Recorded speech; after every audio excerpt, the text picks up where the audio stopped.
موضوع الدرس في أحوال الأمم السالفة وما فيها من العبر، سورة الحاقة، تفسير ابن كثير۔ الحمد لله رب العالمين، والصلاة والسلام على أشرف الأنبياء وسيد المرسلين سيدنا محمد وعلى آله وأصحابه أجمعين۔ اللهم صل على سيدنا محمد وعلى آل سيدنا محمد كما صليت على إبراهيم وعلى آل إبراهيم في العالمين إنك حميد مجيد۔ أعوذ بالله من الشيطان الرجيم، بسم الله الرحمن الرحيم۔ الحاقة ما الحاقة وما أدراك ما الحاقة، كذبت ثمود وعاد بالقارعة، فأما ثمود فأهلكوا بالطاغية، وأما عاد فأهلكوا بريح صرصر عاتية سخرها عليهم 7 ليال و8 أيام حسوما فترى القوم فيها صرعى كأنهم أعجاز نخل خاوية، فهل ترى لهم من باقية؟ وجاء فرعون ومن قبله والمؤتفكات بالخاطئة، فعصوا رسول ربهم فأخذهم أخذة رابية، إنا لما طغى الماء حملناكم في الجارية لنجعلها لكم تذكرة وتعيها أذن واعية۔ قال المؤلف والمفسر رحمه الله تعالى: أدام النفع بعلومه وعلومكم في الدارين آمين، إلى أن قال: سخرها عليهم، أي سلطها عليهم۔ اب مفسر رحمۃ اللہ علیہ ان آیات کی تفسیر فرماتے ہیں کہ سخر کا معنی کہ اللہ تبارک و تعالی نے ان پر اس ہوا کو مسلط فرما دیا۔ 7 ليال و8 أيام حسوما، أي قوابل متتابعات مشائم، 7 رات 8 دن متواتر ان کے لیے یہ نحوست اور شؤم اور عذاب اترا۔ قال ابن مسعود ابن عباس ومجاہد واکرمہ والثوری وغیر حسوما۔ حضرت ابن مسعود ابن عباس فرماتے ہیں حسومن کا معنی متتابعات، ان کے متواتر، درمیان میں عذاب رکا ہی نہیں۔ وأن اکرمہ والربیع ابن خصیم مشائم علیہم، ان کے لیے یہ ایام بڑے منحوس تھے، کقولہ تبارک و تعالی فی ایام نحسات۔ قال الربیع کان اولها الجمعہ، بعض علماء نے فرمایا کہ جمعہ سے عذاب شروع ہوا، وقال غیرہ الاربعاء، اور بعض علماء فرماتے ہیں کہ بدھ کے دن سے عذاب شروع ہوا، ويقال انها التي نسميها الناس الاحجاز، وكأن الناس اخذوا ذلك من قوله تعالى فترى القوم فيها صرعى كأنهم أعجاز نخل خاوية، قيل لأنها تكون في أجل الشتاء، ويقال أيام العجوز لأن عجوز من قوم عاد دخلت سربا فقتلها الريح في اليوم الثامن۔ أقال البغوي والله أعلم۔ اب مفسر رحمۃ اللہ علیہ فرماتے ہیں کہ بعض علماء نے فرمایا کہ اس عذاب کی ابتدا جو ہے جمعہ کے دن سے ہوئی، اور بعض علماء نے فرمایا کہ بدھ کے دن سے ہوئی ہے، اور اسی کو لوگ جو ہیں اعجاز بھی کہتے ہیں کہ اعجاز نخل کی وجہ سے، اور بعض لوگ فرماتے ہیں کہ فتر القوم فیہا صرعى لأنها تكون في عجز الشتاء، یعنی سردی کے آخر دن۔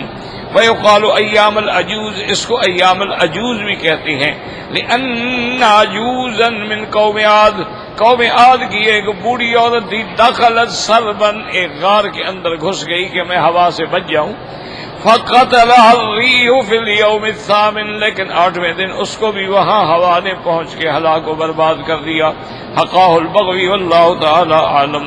تو اس لیے میں نے کل بھی عرض کیا تھا کہ یاد رکھیں کہ اللہ نے جتنے مہینے بنائے ہیں یا جتنے دن بنائے ہیں، ان میں کوئی دن یا کوئی وقت منحوس نہیں ہوتا۔ دراصل یہ اعتقاد جو ہیں کافروں کے ہیں، اور یہ پرانے زمانے سے چلے آ رہے ہیں. حضرت ابراہیم علیہ السلام کے زمانے میں بھی ان کی ایک قوم جو تھی، ان کا عقیدہ جو تھا وہ انہی ستاروں کے ساتھ تھا. وہ انہی کی عبادت کرتے تھے، پوجا کرتے تھے. اور یہ پھر چلتے چلتے چلتے حضور صلی اللہ علیہ وسلم کے زمانے میں بھی لوگ جو تھے وہ ان دنوں سے نحوست پکڑتے تھے، پرندوں سے بھی پکڑتے تھے. اور جو ان میں بعض کاہن تھے اور بعض منجمین تھے جو علم نجوم، علم جفر اور علم الاعداد، یہ تمام علوم جو ہے علم تو ہیں لیکن شیطانی علم ہے. ایک بات یاد رکھیے، علم تو ہے، اب جادو ہے، جادو علم ہے. ایسے تھوڑا ہے کہ ہر آدمی جادو کر لیتا ہے. سحر جو ہے یہ علم ہے لیکن شیطانی علم ہے. گانا بجانا، موسیقی، ڈانس کرنا، ناچنا علم ہے، باقاعدہ اس کے کلاسیں لگتی ہیں، پڑھایا جاتا ہے، ٹریننگ دی جاتی ہے، لیکن یہ شیطانی علوم ہے. اسی طریقے سے جو لوگ کہانت کے قائل ہیں یا جو لوگ نجوم کے قائل ہیں، وہ ستاروں کا حساب لگاتے ہیں، یہ بھی علم ہے. اسی طریقے سے علم الاعداد ہے، یعنی وہ آپ کے نام کے عدد نکالتے ہیں کہ بھی آپ کا نام کیا ہے، اس کے اعداد کتنے ہیں، باپ کا نام کیا ہے، ماں کا نام کیا ہے. اچھا، جو آپ جس سے آپ کا مقابلہ ہے اس کے اعداد کیا ہے، پھر وہ تقسیم کرتے ہیں کون غالب ہے کون مغلوب ہے. یہ بھی شیطانی علم ہے. اسی طرح علم جفر ہے. اور بھی کئی علوم ہیں، جیسے لوگ ہاتھوں کی ریکھائیں، ہاتھوں کی لکیریں دیکھنے کے بعد بتاتے ہیں کہ جی یہ آپ کے دل کی لکیر ہے، یہ دماغ کی لکیر ہے، اور یہ شادی کی لکیر ہے، اور یہ بچوں کی لکیریں ہیں. یہ بھی سارے علوم ہیں، اس میں کوئی شک نہیں، لیکن علوم شیطانی ہیں. اور ہمیں جو ہدایات ملی ہیں وہ یہ ہیں کہ ہمیں تمام علوم شیطانیہ سے بچنا چاہیے. کبھی ان کے معاملے میں نہ پڑے، ان کے چکروں میں نہ پڑے. اور اگر کوئی بندہ ان پہ عقیدہ رکھتا ہے کہ بھئی یہ جو اس نے بتایا ہے نجومی نے بالکل ٹھیک بتایا، ایسے ہوگا، تو وہ کافر ہو جاتا ہے کہ علم غیب اللہ کے سوا کسی کو نہیں ہے. اگر کوئی عقیدہ رکھتا ہے کہ جی شوال کا مہینہ نعوذ باللہ منحوس ہے، یا بدھ کے دن سفر نہ کرو منحوس ہے، منگل کے دن سفر نہ کرو منحوس ہے، تو یہ عقیدہ رکھنا بھی کافروں کا اعتقاد ہے، مسلمانوں کا نہیں. اللہ نے یہ سارا نظام ہی تیرے لیے بنایا ہے کہ تم ان کے محتاج ہو. اللہ نے آسمان زمین تیرے لیے بنائے، اللہ نے چاند سورج ستارے تیرے لیے بنائے. یہ تو تیرے محتاج ہیں، یہ تو تجھے روشنی پہنچانے کے لیے، نور پہنچانے کے لیے، تیری کھیتیاں پکانے کے لیے. یہ سارا نظام عالم جو ہے یہ سارا تیرے لیے ہے. جب اللہ نے ان کو تیرے لیے بنایا، تو ان کے تابع ہوتا ہے. اس سے بڑا احمق کون ہوگا دنیا میں؟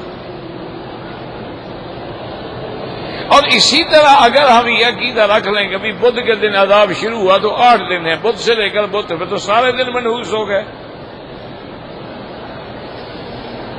اچھا، بعض علماء نے کہا کہ جمعہ سے عذاب شروع ہوا، تو پھر تو جمعہ سے لے کر جمعہ تک 8 دن ہو گئے، سارے منحوس ہو گئے، نعوذ باللہ. تو جمعہ کا دن تو عید ہے، جمعہ کا دن تو مبارک ہے. جمعہ کے دن میں تو ساعۃ مستجابہ، ایک ایسی گھڑی ہے کہ اگر بندے کو مل جائے تو جو دعا مانگو فوراً منظور ہو جاتی ہے.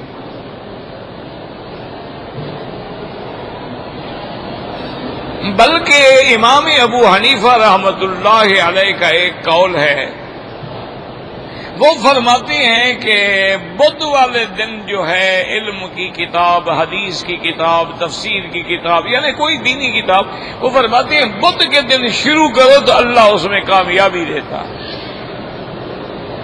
ایک تو کافروں کے عقیدے پہ زد پڑی کہ انہوں نے منحوس سمجھا، ہم نے مبارک سمجھا. اور دوسرا یہ ہے، وہ فرماتے ہیں کہ اللہ نے جب یہ چیزیں پیدا کی ہیں تو بدھ کے دن اللہ نے نور پیدا کیا ہے، تو نور ہی تو علم ہے۔ تو اس لیے وہ فرماتے تھے کہ بدھ کے دن اگر کوئی چیز شروع کی جائے تو اس میں زیادہ برکت ہے۔ اسی طرح شوال میں حضور صلی اللہ علیہ وسلم کی سیدہ عائشہ صدیقہ رضی اللہ تعالی عنہا سے شادی ہوئی، اور تمام بیویوں سے حضور صلی اللہ علیہ وسلم کی سب سے زیادہ محبوبہ بیوی جو ہے وہ سیدہ عائشہ ہیں۔ تو اس لیے ہمیشہ یاد رکھیں یہ کافروں کے عقیدے ہیں، فلاں مہینہ منحوس ہے، فلاں دن منحوس ہے، اور فلاں پرندہ منحوس ہے، الو بولے گا تو تباہی آ جائے گی، اور ہما سر پہ بیٹھ گیا تو دولت مل جائے گی، اور کوا کاں کاں کر رہا ہے تو کوئی گھر میں مہمان آنے والا ہے، یعنی کوے کو بھی علم غیب ہو گیا اس کے گھر میں مہمان آنے والا ہے۔ اس سے بڑی کوئی جاہل دنیا میں قوم ہے۔ اچھا، اگر بلی راستہ کاٹ لے کام نہیں ہوگا، کتا کاٹے تو کام ہو جاتا ہے۔ کیوں؟ کتا کافروں کو پسند ہے، ان کا تو محبوب چیز ہے نا، تو اس لیے اس سے تو نفرت نہیں کر سکتے نا یہ بیچارے۔ ان نے تو ہر وہ کام کرنا ہے نا، اسی لیے آج کل دیکھیں جو مسلمان ہیں، جو ماڈرن قسم کے مسلمان ہیں، ان نے بھی کتے رکھے ہوئے ہیں، کتے اٹھاتے ہیں، فخر کرتے ہیں، کتوں کے ساتھ بیٹھتے ہیں، کتوں کے ساتھ ایک ٹیبل پہ بیٹھ کے کھانے کھاتے ہیں، کتوں کا منہ چومتے ہیں۔ اس کی وجہ یہ ہے کہ جب تم خدا کے نافرمان ہو گئے تو اللہ نے تمہیں کتوں کے ساتھ ملا دیا۔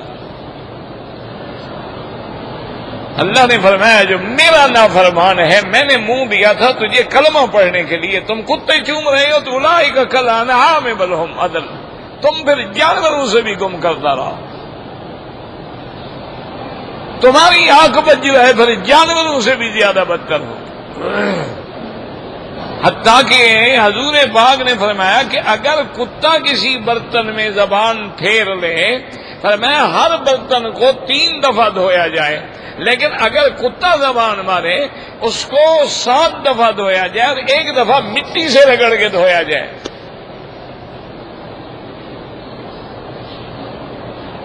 اب اللہ کے نبی کی بات تو مسلمان ہی مانتے ہیں نا، اور تو نہیں مانتے ہیں، لیکن اب جدید سائنس نے ان کو مجبور کر دیا ہے کہ اب جدید جو ڈاکٹر ہیں جو ان جراثیم پہ ریسرچ کر رہے ہیں، انہوں نے باقاعدہ یہ لکھا ہے کہ بھئی ہر جرثوم جو ہے وہ مر جاتا ہے، لیکن کتے کے لعاب میں ایک ایسا جرثومہ ہے کہ وہ آگ میں بھی ڈالو تو نہیں مرتا، جب تک مٹی سے نہ اس کو مانجا جائے وہ مرتا ہی نہیں۔ تو 1400 سال پہلے حضور پاک صلی اللہ علیہ وسلم نے بیان فرما دیا کہ بھئی اگر کتا منہ مارے تو اس کو یہ ہے کہ تم 7 دفعہ دھو اور 1 دفعہ مٹی سے، حتیٰ کہ بعض علماء فرماتے ہیں 7 دفعہ پانی سے اور 1 دفعہ مٹی سے، گویا 8 دفعہ دھونا پڑے گا۔ لیکن آج ماشاءاللہ آج کل تو ان کا سب سے محبوب فیملی کا ممبر جو ہے وہ کتا ہوتا ہے، یعنی بیٹا مر جائے غم نہیں کریں گے، کتے کے لیے سوگ بنائیں گے باقاعدہ۔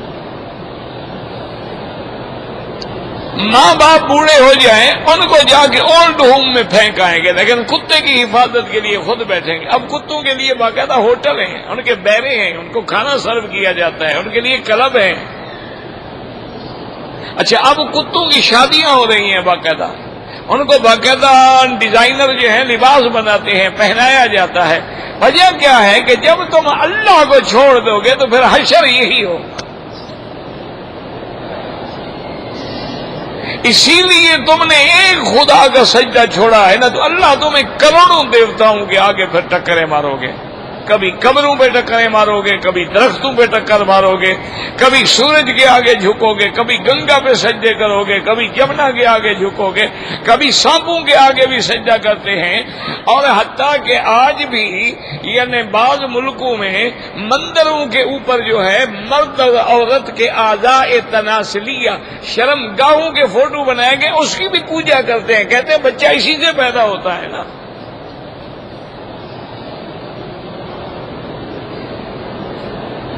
یہ صرف ہندو کی بات نہ کریں، تمہارے مسلمانوں میں بھی ہے، تمہارے پنجاب میں بھی ایک پیر ہے، وہاں باقاعدہ مردوں کے عضو تناسل لکڑی کے بنے ہوئے بکتے ہیں، اور وہاں سے عورتیں لے آتی ہیں جن کو حمل نہ ٹھہرتا ہو۔ مسلمان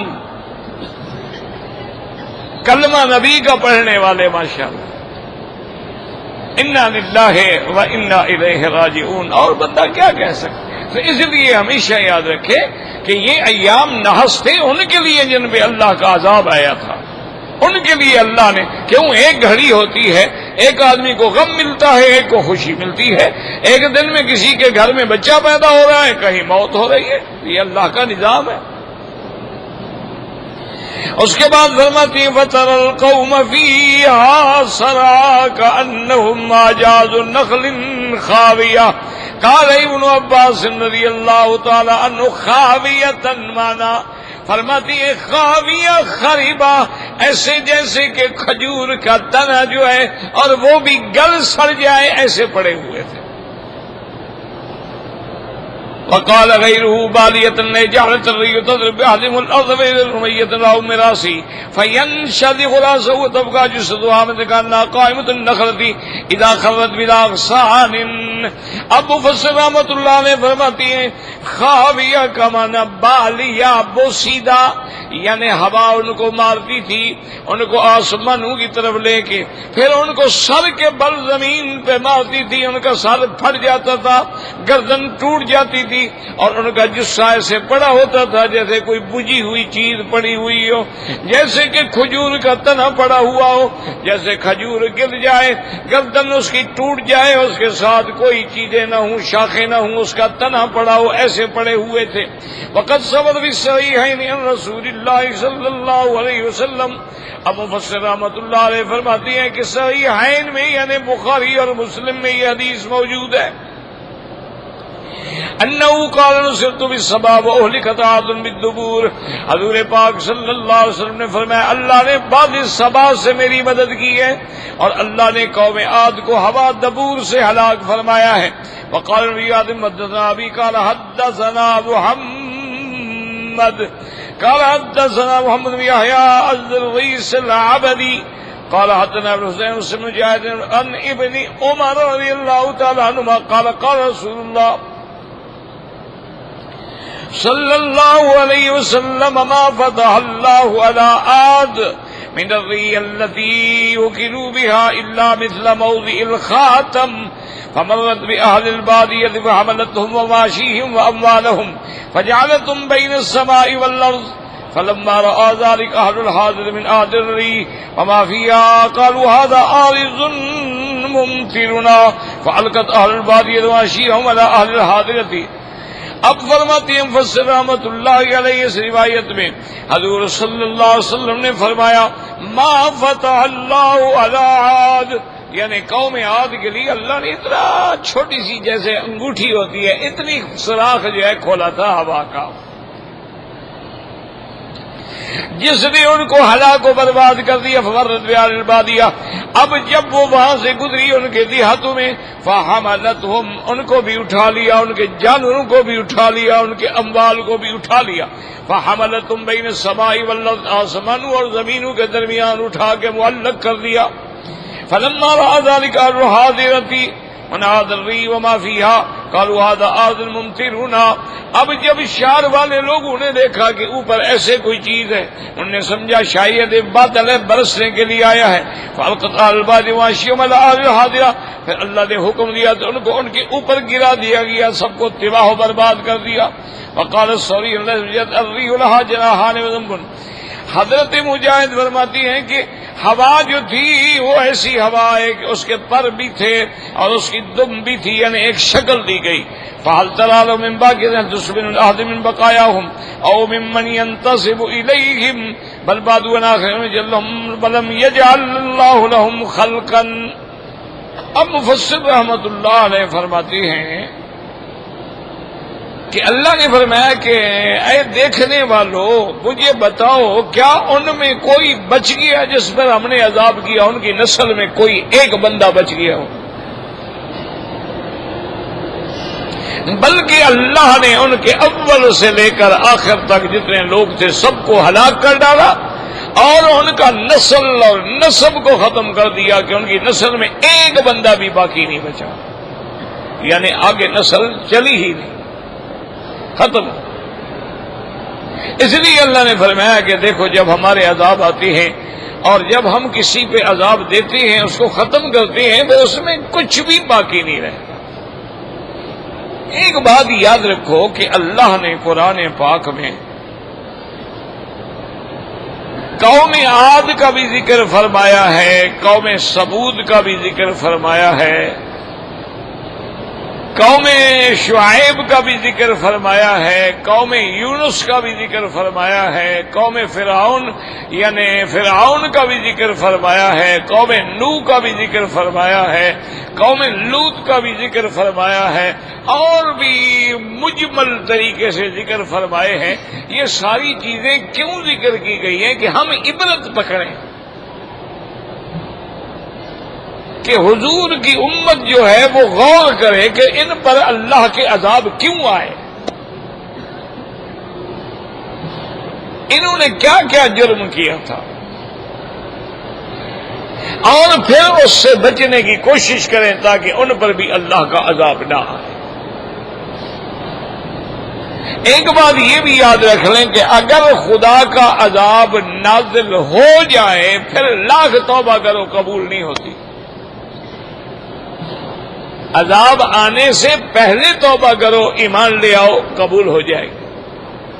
لیکن جب عذاب آ گیا اب لاکھ توبہ کرتے رہو، جیسے کہ فرعون کو جب غرق کیا گیا تو اس نے بھی کہا میں ایمان لاتا ہوں، آمنت برب موسیٰ و ہارون، میرا ایمان ہے موسیٰ علیہ السلام اور ہارون کے رب پر، لیکن اللہ نے اس کے ایمان کو قبول نہ فرمایا۔ اور میں الآن اب ایمان لا رہے ہو، جب عذاب آ گیا تو اب کوئی فائدہ نہیں۔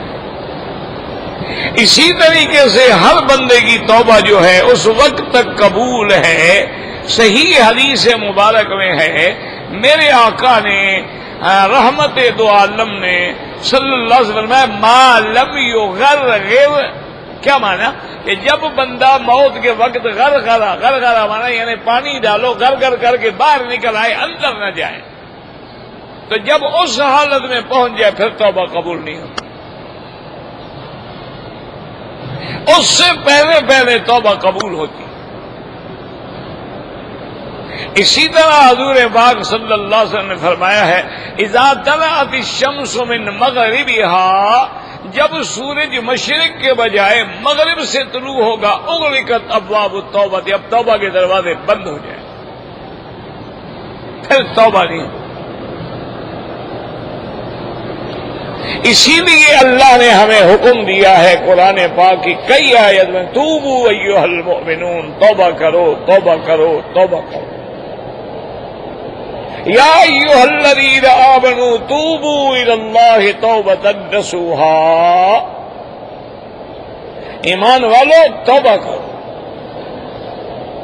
اچھا توبہ کا معنی کیا ہوتا ہے؟ توبہ تاب یتوب ہو یعنی اللہ کی طرف لوٹنا،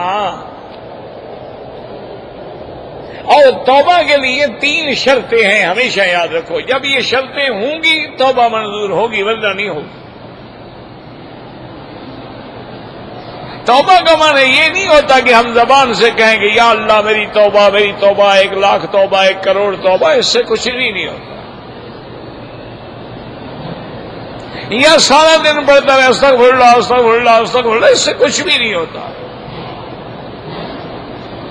توبہ کا معنی یہ ہوتا ہے، یاد رکھو، الاقلاع عن الذنب، جو گناہ ہے اس سے فوراً چھوڑے،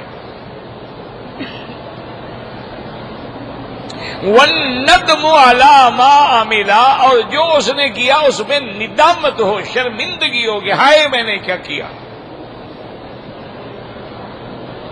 اور تیسری شرط یہ ہے کہ والعزم الا یعود الیہ، کہ فیصلہ کرے کہ یا اللہ میں اس گناہ کی طرف پھر کبھی نہیں آؤں گا، گناہ کو چھوڑ دے، جو ہو گیا اس پہ ندامت ہو اور آئندہ نہ کرنے کا مکمل عزم ہو، پھر جا کے توبہ قبول ہوتی ہے۔ اگر ان 3 شرطوں میں ایک شرط بھی نہ پائی جائے تو توبہ قبول نہیں ہوگی. اور توبہ اتنی بڑی چیز ہے کہ حضور کی حدیث مبارک ہے، فرمایا صلی اللہ علیہ وسلم نے کہ التائب من الذنب کمن لا ذنب له، کہ جب توبہ کرنے والا توبہ کرتا ہے تو ایسے ہو جاتا ہے جیسے اس نے یہ گناہ کیا ہی نہیں تھا. اسی طرح حدیث مبارک میں آتا ہے کہ للہ افرح بتوبۃ عبد، سرکار دو عالم صلی اللہ علیہ وسلم فرمائے اللہ اپنے بندے کی توبہ سے خوش ہوتے ہیں. اور ایک اور حدیث پاک میں ہے کہ جب بندہ توبہ کرتا ہے اللہ تبارک و تعالیٰ فرماتے ہیں ملائکہ فاشہدوا، آؤ ادھر آؤ، گواہ ہو جاؤ، دیکھو علم عبدی ان لہ ربا یغفر الذنوب، میرے بندے کو پتہ چل گیا کہ میرا بھی کوئی رب ہے جو میرے گناہ معاف کر دے گا. آج میرے دروازے پہ آ گیا، اس نے اپنے مالک کا دروازہ ڈھونڈ لیا، گواہ ہو جاؤ میں نے گناہ معاف کر دیا. اور اسی طرح یاد رکھیں کہ توبہ جو ہے ایسی چیز ہے کہ بعض حدیثوں میں یہ بھی آیا ہے کہ جب بندہ توبہ کرتا ہے صرف یہ نہیں کہ اللہ اس کے گناہ کو معاف کر دیتے ہیں بلکہ فرشتوں کو بھی حکم دیتے ہیں کہ اس کے نامہ اعمال میں مٹا ڈالو اس کو. یہ نہیں کہ آگے لکھ دو اس نے گناہ کیا تھا توبہ کی، نہ مٹا دو تاکہ پھر میرا بندہ نامہ اعمال دے کے شرمندہ ہی نہ ہوتا رہے. اور اسی طرح توبہ ایک ایسی چیز ہے کہ اگر یعنی انسان اللہ نہ کرے 70 سال کی زندگی کفر میں گزر جائے، شرک میں گزر جائے، بدعات میں گزر جائے، گناہوں میں گزر جائے، سچے دل سے خدا کے دروازے پہ گر پڑے تو خدا سارے گناہ معاف کرنے کے لیے تیار.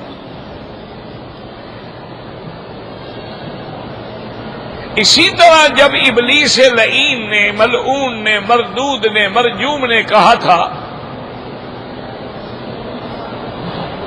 اس نے جب اللہ نے مہلت دے دی تو اس نے کہا فَبِعِزَّتِكَ لَأُغْوِيَنَّهُمْ أَجْمَعِينَ إِلَّا عِبَادَكَ مِنْهُمُ الْمُخْلَصِينَ. اس نے کہا اللہ مجھے تیری عزت و جلال، تیری شان کی قسم ہے میں تیرے سارے بندوں کو گمراہ کر ڈالوں گا. ہاں جو تیرے خاص چنے ہوئے بندے ہیں وہ بچ جائیں تو بچ جائیں، ورنہ میں تیرے سارے بندوں کو گمراہ کر دوں گا. اور یہ ایسا بدبخت ہے کہ تلبیس ابلیس کتاب کے اندر اس کے بڑے بڑے ہیل اور مکر لکھے گئے ہیں کہ کیسا بدبخت ہے. تو تاریخ میں واقع آتا ہے کہ ایک دن حضرت عبد القادر جیلانی رحمت اللہ علیہ کسی جگہ بیٹھے عبادت کر رہے تھے تو یکدم روشنی ہو گئی اور آواز آئی کہ عبد القادر جاؤ، میں نے تم سے اپنے سارے فرائض شریعت کے احکام سارے تمہیں معاف کر دیے ہیں، آج کے بعد تم نماز پڑھو نہ پڑھو، روزہ رکھو نہ رکھو، بس سب کچھ تمہیں معاف ہو گیا، تمہارے لیے جنت ہو گئی. تو جب آپ نے آواز سنی تو آپ نے فوراً پڑھا اعوذ باللہ من الشیطان الرجیم.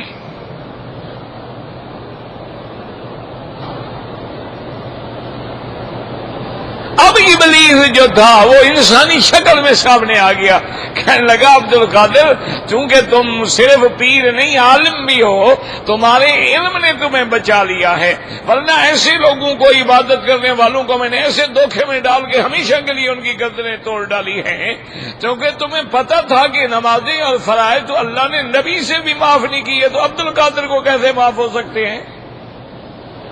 چونکہ تمہیں علم تھا، تمہارے علم نے تمہیں بچا لیا. تو آپ نے فوراً پڑھا اعوذ باللہ من الشیطان الرجیم. اس نے کہا عبد القادر اب کیوں اعوذ باللہ پڑھے؟ انہوں نے کہا مجھے علم نے نہیں بچایا، میرے اللہ نے مجھے بچایا ہے. کتنے عالم ہیں جو گمراہ ہو کے مر گئے؟ بچانے والی اللہ کی ذات ہے. تو اب ابلیس نے جب قسم کھائی فَبِعِزَّتِكَ لَأُغْوِيَنَّهُمْ أَجْمَعِينَ کہ مجھے آپ کے عزت و جلال کی قسم ہے میں تیرے سارے بندوں کو گمراہ کر دوں گا. یاد رکھیں میرے اللہ کا جلال بھی دیکھیں، اللہ نے فرمایا فَبِعِزَّتِي، مجھے بھی اپنی عزت و جلال کی قسم ہے جب تک میرے بندے توبہ کرتے رہیں گے میں بھی معاف کرتا ہوں. اس لیے اگر خدا اپنے دروازے پہ لے آیا ہے تو خدا کو راضی کر لو۔ عمرے کرنے کا مقصد یہ نہیں ہے کہ ہم نے طواف کیا، صفا مروہ دوڑے، ہوٹلوں میں رہے، کھانے کھائے اور چلے گئے، یہ معنی نہیں ہے۔ معنی یہ ہے کہ اگر اللہ نے اپنے دروازے پہ آنے پہ موقع دیا ہے، اب تیرے اندر انقلاب آنا چاہیے، تبدیلی آنی چاہیے، تیری شکل میں، تیرے لباس میں، تیرے اعمال میں، تیرے اقوال میں، تیرے افعال میں، کہ لوگوں کو محسوس ہو کہ تم واقعی اللہ کے گھر سے اور مدینہ منورہ سے آ رہے ہو۔ اور اگر کوئی تبدیلی بھی نہ آئے، بے نماز اسی طرح بے نماز ہے، جھوٹ بولنے والا اسی طرح جھوٹ بولتا ہے، داڑھی منڈانے والا اسی طرح داڑھی منڈاتا ہے، اور اسی طرح فاسق فاجر اسی طرح گناہ کرتا ہے، پھر یہ سمجھو کہ یہاں آنے کے باوجود بھی اللہ نے مجھے ٹھکرا دیا ہے۔ اس لیے ہمیشہ یاد رکھیں کہ اس لیے ان قوموں کے احوال ہمیں پڑھائے گئے، سنائے گئے کہ ہم دیکھیں اور ان گناہوں سے بچنے کی کوشش کریں تاکہ اللہ ہمیں اپنے عذاب سے بچائے۔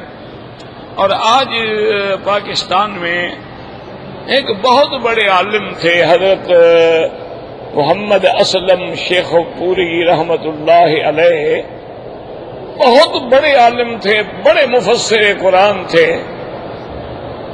اچھا، خدا کی شان معذور تھے بیچارے، ویل چیئر پہ ہوتے تھے۔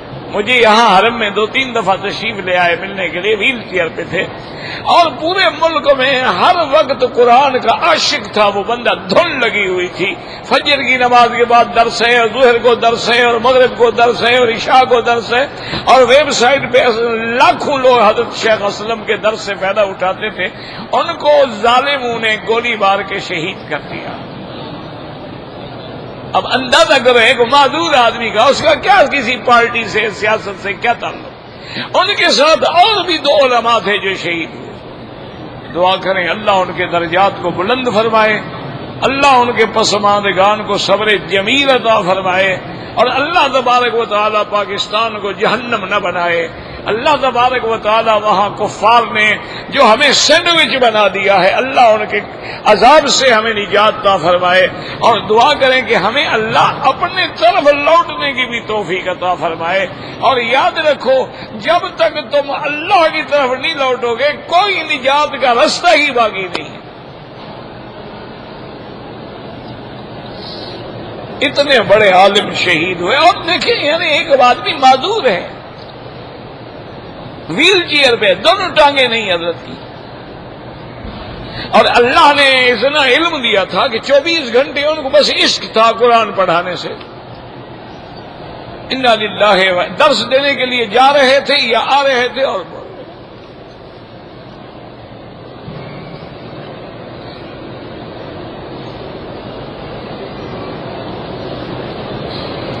کہتے جی کہ میں اپنے ماموں کی لڑکی سے محبت کرتا تھا بغیر بات چیت کے، کوئی تمہاری بہن یا تمہاری لڑکی سے ایسا کرے تو اجازت دو گے؟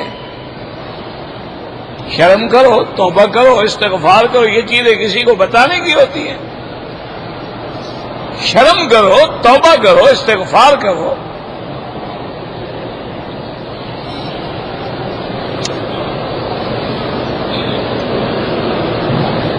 ایک انسان شراب پیتا ہے، قرآن پاک کی دکان کا مالک ہے، تو قرآن پاک کی دکان سے اس کو کیا فائدہ ہوگا؟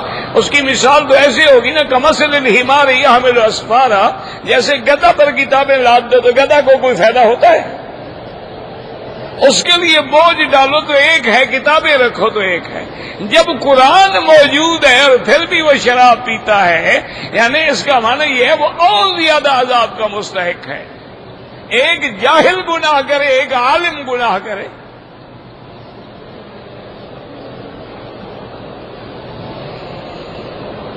کہتے جی کہ ہمارے ہاں کچھ لوگ جو ہیں میت کو دفنانے کے لیے جب لے جاتے ہیں تو نعت خوانی کرتے ہیں، بس یہ بدعات ہیں، ان کا اللہ اللہ کے رسول سے کوئی تعلق نہیں۔ وہ ایک واقعہ ہے کہ ایک آدمی نے دیکھا کہ ایک قبر پر ایک طرف سے بیٹھے ہوئے کچھ لوگ جو ہیں وہ تو قوالی کر رہے ہیں، اور اس کی دوسری طرف جو کچھ لوگ بیٹھے ہیں وہ قرآن پڑھ رہے ہیں. انہوں نے پوچھا کیا بات ہے؟ انہوں نے کہا اماں کبھی قوالی بھی سنتی تھی قرآن بھی سنتی تھی, ہم نے دونوں بٹھا دیے ہیں ماشاءاللہ. انا للہ و انا الیہ راجعون. اور کیا کہہ سکتے ہیں؟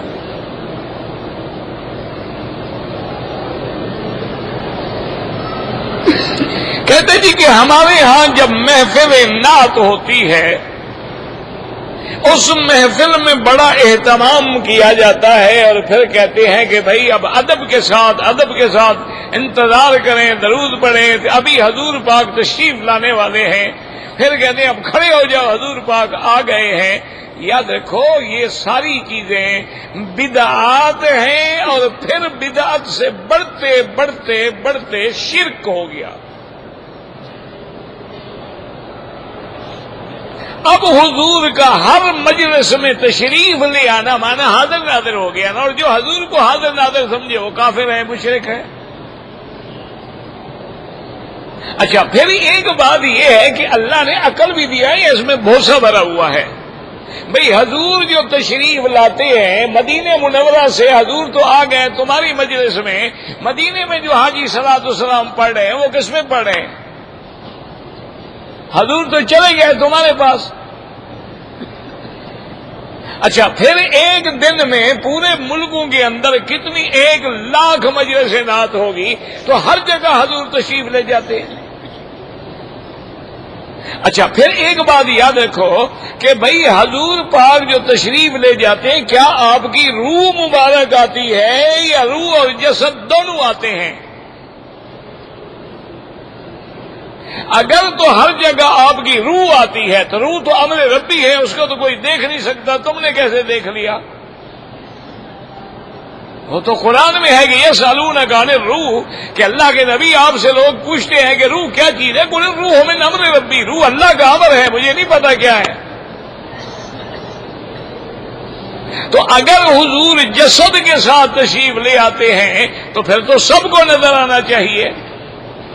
اچھا اس کا بھی جواب انہوں نے بنایا ہوا ہے, وہ کہتے ہیں جی وہابیوں کو نظر نہیں آتے, ہم عاشقوں کو نظر آتے ہیں. تو مکے میں جب حضور تھے ابو بکر کو نظر آتے تھے, تو ابو جہل کو نظر نہیں آتے تھے. ایسے کانٹے بچھائے جاتے تھے ان کے راستے میں. مانا یہ ہے جب موجود تھے تو سب کو نظر آتے تھے, جب غیر موجود تھے تو کسی کو نظر نہیں آتے تھے. تو یہ تو کفر اور شرک تک لوگ پہنچ گئے ہیں. اور اصل مسئلہ کیا ہے؟ مسئلہ ہے پیٹ کا. کوئی آدمی 11ویں کے نام پہ چندہ کر کے کھاتا ہے, کوئی میلاد کے نام پہ چندہ کر کے کھاتا ہے, کوئی محرم کے نام پہ چندہ کر کے کھاتا ہے, کوئی امام جعفر کے کنڈو کے نام پہ چندہ کر کے کھاتا ہے. یہ ایک پیٹ کا مسئلہ ہے, سب نے کھانے کے ذریعے بنائے ہوئے ہیں. یہ تو قبر آئے گی تو پھر پتہ چلے گا کہ جناب ان کا پھر آگے فرشتے کیسے استقبال کرتے ہیں.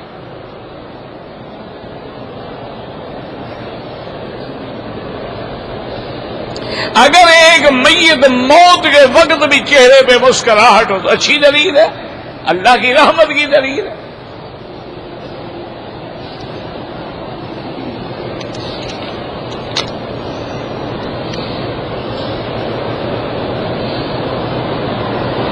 ہماری بیماردہ بھی اللہ شفائے کاملہ عطا فرمائے, اللہ ہر بیمار پہ رحم فرمائے. یہ دیکھیں میں نے ابھی بتایا نا, حضرت شیخ اسلم صاحب بھی اور ان کے ساتھ محسن شاہ صاحب بھی تھے, اور حافظ عیسیٰ صاحب بھی تھے. یہ تینوں علماء شہید ہوئے ہیں. اللہم اغفرہم ورحمہم وارفع درجتہم عندک یا ارحم الراحمین. یا اللہ ان قاتلوں کو, ان ظالموں کو اپنے قہر سے خود سزا دے. ہم تو عاجز ہیں, ہم کیا کر سکتے ہیں؟ ہم تو کچھ بھی نہیں کر سکتے. میں نے دادا کا عمرہ کیا تھا, بال تھوڑے کٹوائے تھے, دم ادا کریں. مسجد عائشہ سے عمرہ کریں یا جیرانہ سے بالکل ضروری ہے. اگر مکے سے جدہ جائیں واپسی پہ عمرہ ضروری نہیں ہے, کرنا چاہو کر لو. جنازے میں 1 سلام بھی جائز ہے, 2 سلام بھی جائز ہے. کہتے تھے کہ اگر ہم اپنے بیٹے کی شادی کرنا چاہیں تو رشتے داروں کا خیال رکھیں، رشتے داری کا یا دین داری کا. تو حضور نے خود فرمایا ہے، آپ نے فرمایا کہ عورت سے جب نکاح کیا جاتا ہے اما لنسبہا اما لحسبہا اما لجمالہا اما لدینہا، یا اس کے خوبصورتی سے یا اس کے خاندان سے یا اس کے دین سے. فرمایا فاختر ذات الدین، آپ نے فرمایا تم اس لڑکی کو اختیار کرو جو دین والی ہو، باقی چیزوں کو چھوڑ دو.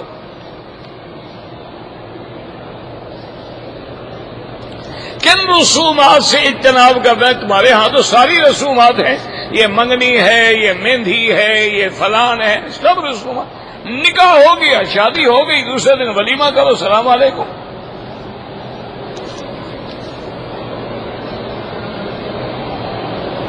عمرے کے 7 چکر کندھا کھول کے لگانے سے عمرہ ہو جاتا ہے؟ عمرہ نہیں ہو جاتا ہے. طواف میں 7 کندھے پھر صفا مروہ دوڑو گے، بال کٹاؤ گے، پھر عمرہ ہوگا.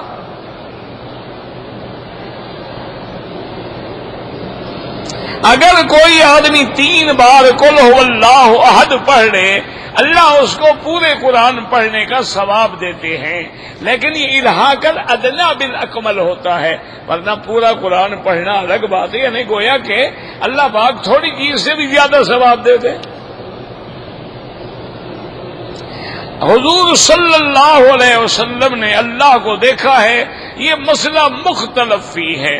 بعض صحابہ فرماتے ہیں دیکھا ہے اور بعض فرماتے ہیں کہ نہیں دیکھا ہے. تم سے ہم سے نہ یہ سوال قبر میں پوچھا جائے گا، نہ اپنے مغز خراب کرو.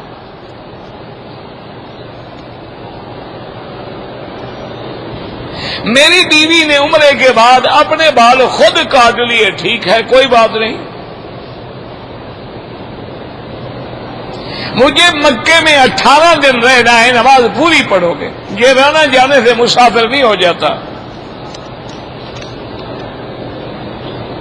فجر کی نماز کے بعد یا عصر کی نماز کے بعد حنفی مسلک میں یہ ہے کہ نماز نہ پڑھے، سورج نکلنے کے بعد پڑھے اور یا مغرب کی نماز کے بعد پڑھے. لیکن حنابلہ رحمہم اللہ کے نزدیک اللہ کے حرم میں ہر وقت جائز ہے.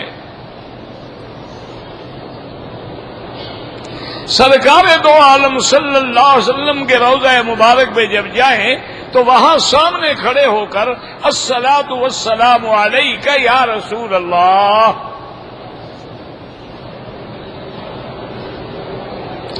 اگر عمرہ کرنے کے بعد ہم مدینہ منورہ چلے جائیں، پھر مدینہ منورہ سے ہم واپس مکے آئیں، پھر بھی احرام باندھنا ہوگا، کیونکہ مدینہ منورہ جو ہے وہ بھی میقات ہے. اور پھر تمہاری خوش قسمتی ہے کہ تمہیں ایک عمرہ میقات کا مفت مل رہا ہے، مدینہ منورہ تو جا رہے ہو. اچھا، پھر وہ میقات ایسا ہے کہ جہاں سے خود حضور پاک نے احرام باندھا ہے. دیکھو نا، تم اپنے ملک سے احرام باندھ کے وہاں سے حضور پاک نے تو نہیں باندھا نا، لیکن مدینہ پاک سے تو حضور پاک نے عمرہ کیا ہے.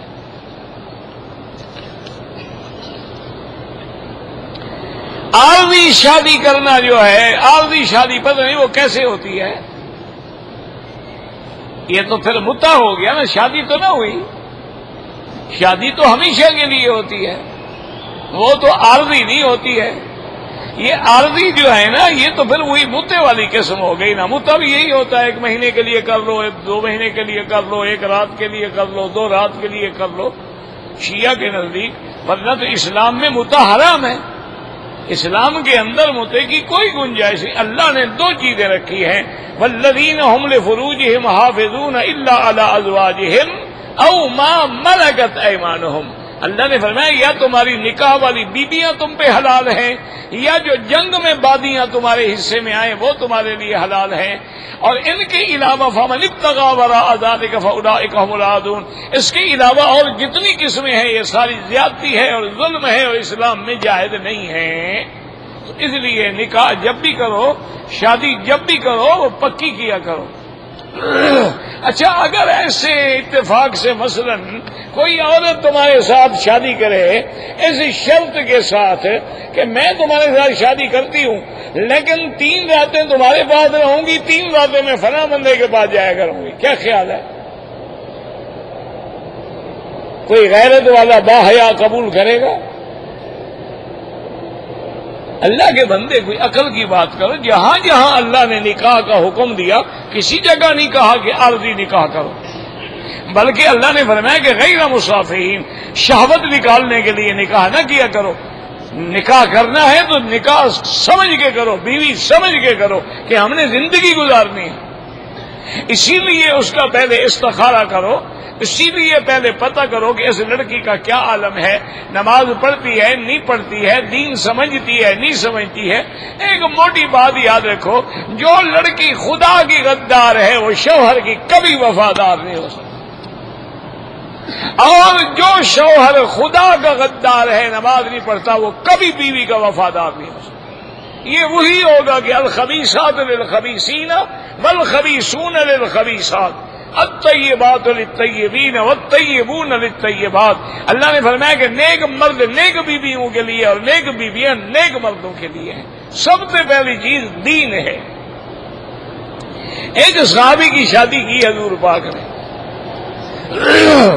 حضور نے فرمایا کہ اللہ کے بندے تم اپنی بیوی کو مہر میں کیا دو گے؟ اس نے کہا حضور میرے پاس تو کچھ نہیں، یہ ایک چادر ہے جو میں نے باندھی ہوئی ہے۔ آپ نے فرمایا اللہ کے بندے فلتمس ولو خاتما من حدید، جاؤ ڈھونڈو کوئی چھوٹی موٹی چیز لے آؤ۔ اس نے کہا حضور ڈھونڈو تو وہاں جہاں کچھ ہو، میرے گھر میں تو کچھ ہے ہی نہیں، کیا ڈھونڈوں؟ آپ نے فرمایا حل معک من القرآن، کیا تم نے قرآن یاد کیا؟ اس نے اصب مئی سورہ کذا کذا کذا کذا، مجھے فلاں سورت یاد، فلاں سورت یاد، فلاں۔ اب میں اچھا بیوی کو قرآن پڑھا دینا تم، بس یہ صورتیں تم یاد کرا دینا، میں تمہارا نکاح کر دیتا۔ لیکن بعض علماء فرماتے ہیں معنی یہ تھا کہ ابھی تو ہم تمہارا نکاح کر دیتے ہیں، جب اللہ توفیق دے تو بعد میں حق المہر بھی دے دینا۔ اور بعد میں فرمایا کہ نہیں، حضور پاک نے اسی تعلیم کو حق المہر سمجھا کہ بس تمہارا کام پڑھا دینا، حق المہر تمہاری ادا ہو گئی۔ ربنا تقبل منا انک انت السمیع العلیم وتب علینا انک انت التواب الرحیم۔ اللهم فرج هم المهمومين، نفس كرب المكروبين، واقض الدين عن المدينين، واشفنا واشف مرضانا ومرضى المسلمين۔ اللهم اشفنا واشف مرضانا وارحم موتانا واستجب دعانا ولا تخيب رجاءنا برحمتك يا ارحم الراحمين۔ یا اللہ عالم اسلام پہ اپنی رحمت نازل فرما، یا اللہ بلاد اسلامیہ کی حفاظت فرما، یا اللہ مسلمانوں کے خون کی حفاظت فرما، یا اللہ علماء طلباء کی حفاظت فرما، یا اللہ اپنے دین کے کام کرنے والوں کی حفاظت فرما، یا اللہ ہم غریبوں کا بے سہاروں کا کوئی سہارا نہیں ہے، یا اللہ تیرے سوا کوئی مدد کرنے والا نہیں ہے۔ انصرنا فإنك خير الناصرين، وافتح لنا فإنك خير الفاتحين، واغفر لنا فإنك خير الغافرين، وارحمنا فإنك خير الراحمين، وارزقنا فإنك خير الرازقين، واحفظنا فإنك خير الحافظين، واهدنا ونجنا من القوم الظالمين۔ ربنا آتنا في الدنيا حسنة وفي الآخرة حسنة وقنا عذاب النار۔ صلی اللہ تعالی علی خیر خلقہ سیدنا محمد وعلی آلہ وصحبہ اجمعین۔ اللہم صل علی سیدنا محمد وعلی آل سیدنا محمد کما صلیت علی ابراہیم وعلی آل ابراہیم۔